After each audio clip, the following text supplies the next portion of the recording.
Hi, I'm Anne Kupillas. I'm a Long Beach-based watercolor artist, primarily, and I teach here at Catalyst. I teach watercolor classes, and I've been doing that for a few years now. Initially, when I first picked up watercolor, I was using it I was a travel painter, and so I was using it for a line and wash technique. I really was relying on the line, so I would use an ink pen and a little travel kit.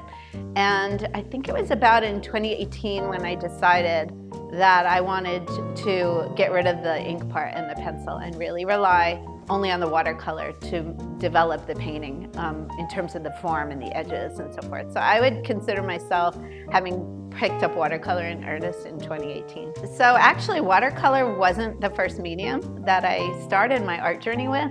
I started off by just drawing. So I would always draw. I always was holding a crayon or a pencil when I was a kid, and I would mainly draw from my imagination and not necessarily drawing objects or things that were in front of me. And in college, I wanted to be a fine art major, and my parents said, "Nuh-uh." So they wanted me to have a more stable career, which they said they accepted art history, which isn't really a very sustainable career. But my roommate was a fine arts major, and so I would go to the art studio with her, and I would go to all the live drawing classes with her to do figure drawing. And so I would just jump into figure drawing classes whenever I could. After a while, I would, instead of just pencil or charcoal, I picked up India ink. And so I would use either black or sepia was a favorite. I would use India ink. And I realized that I was using my India ink with a dip pen and also with a brush, like a big kind of a quill brush.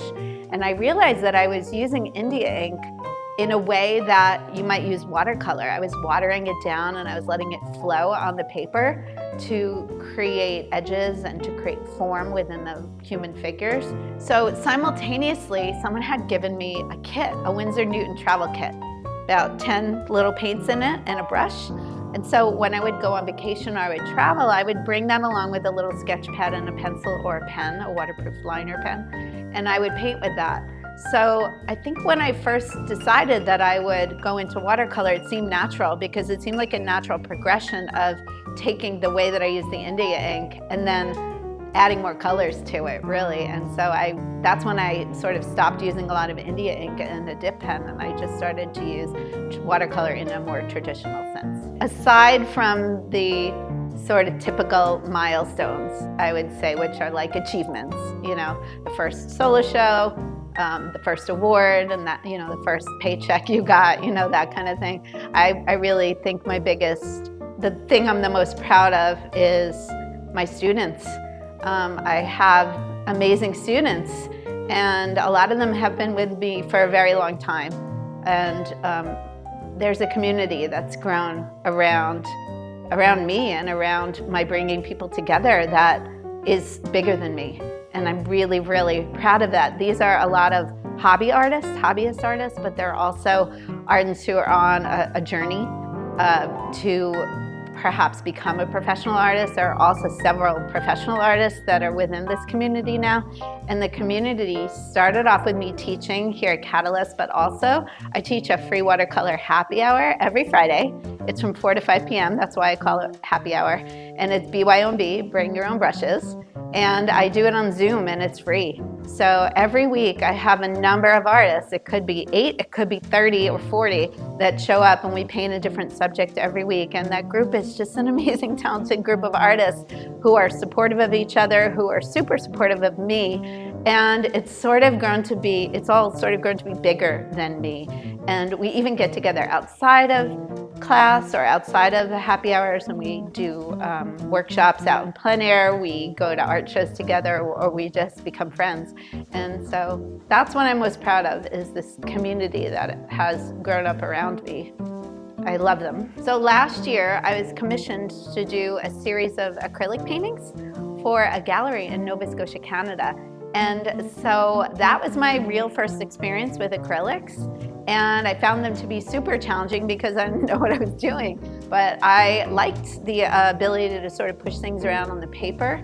And I am determined to crack the code. So even after I finished that initial commission of a dozen paintings, I have continued on with the acrylics. And the most challenging part of it, I think, is learning something new. It's I'm in the place of my students and they laugh at me and they're like, see, now you know what it's like when you don't have mastery over a subject. So, but I also think that's the rewarding part of it. The rewarding part in and of itself is learning something new. And then for acrylics, it's kind of rewarding to be able to like push the paint around on the canvas a little bit more than you can with watercolor. I also was given a set of gouache paints for Christmas last year, and I find them even more maddening than acrylics. But I recently won an award, a third place award with a gouache.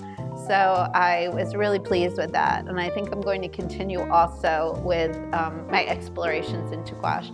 It was very helpful for me, and I would recommend to anybody who's picking up something new is take a class. So I took a class here at Catalyst with Andrew Cortez. It was an amazing class. I learned so much. I also took a 2-day workshop with Danny Folkman, who is amazing. And I feel like also my students because a lot of my students are maybe new to watercolor but have worked in other media, they've been giving me a lot of tips and helping me through some of the fundamentals. Like literally when I did my first acrylic, I didn't like it, and I asked on Instagram, I asked my followers, what do I do? Do I just paint over it, or do I have to like put a white primer on the canvas? I had no idea, and the biggest question I had is, how do you blend? And they told me don't. So just reach out to your, you might have a team of people, reach out to your group and just ask them, and people are usually more than willing to help or take a class. I've been teaching watercolors for almost 5 years now, and what I like the most about it is I really like helping people ramp up more quickly. That's my favorite part of teaching. I've only been doing watercolors myself for about 7 years. So the beginning aspects of it, the struggle, it's still very fresh in my mind. And that's the reason why I started teaching these watercolor basics classes here at Catalyst, is because I thought to myself, I wish I knew these things when I was first starting out. I wish I knew these things because I could have made so much more progress so much faster and avoided all the frustrations of those beginner's basics kind of errors. So I had to do a lot of book reading and a lot of YouTubing and so forth to find the answers to these questions of like, why is the water doing this on my paper? Why did it do it this time and not the time before, Or why am I getting these bleeds? Why does it look so bad? So if I can help somebody get through that faster with those fundamentals, they're much more likely to enjoy the act of painting in watercolor, and they're much more likely to continue with it. I think that how that's impacted my practice is that I continue to teach basics classes. But on top of that, I also teach more advanced classes than I do personal one-on-one teaching. And that brings me a different kind of satisfaction working with people but essentially it's the same thing, right? To get to the next level, whatever that level is. And for me personally, it's helped me learn and grow because I have to always have new things to show people, new topics, new techniques, staying on top of the new materials and so forth. I have to keep things interesting. So that keeps things interesting for me too. So when people ask me if I have any advice for starting off in watercolor, I obviously say take a class. If you can, take my watercolor basics class. It's for beginners and for people who want to brush up on skills. Or if you've been painting a little while on your own and you're making kind of mistakes or errors, things aren't going your way on the page and you don't understand why, it's a great class. But if I just had to give 3 succinct tips, they're the same ones I would give in the class. So there's a triad to watercolor and understand the triad. So how much water is on the paper? How wet is it? How dry is it? Understand the water that's in the pigment. We call that consistencies. So whether it's a thin pigment or a thick pigment, that plays with the water on the paper. And then there's the hidden water that's in your brush. So once you understand the 3 legs of that stool, then you understand water balance. So that would be my first tip. My second tip is use really good paper. I use Arches, I use cold press. Don't skimp on your paper.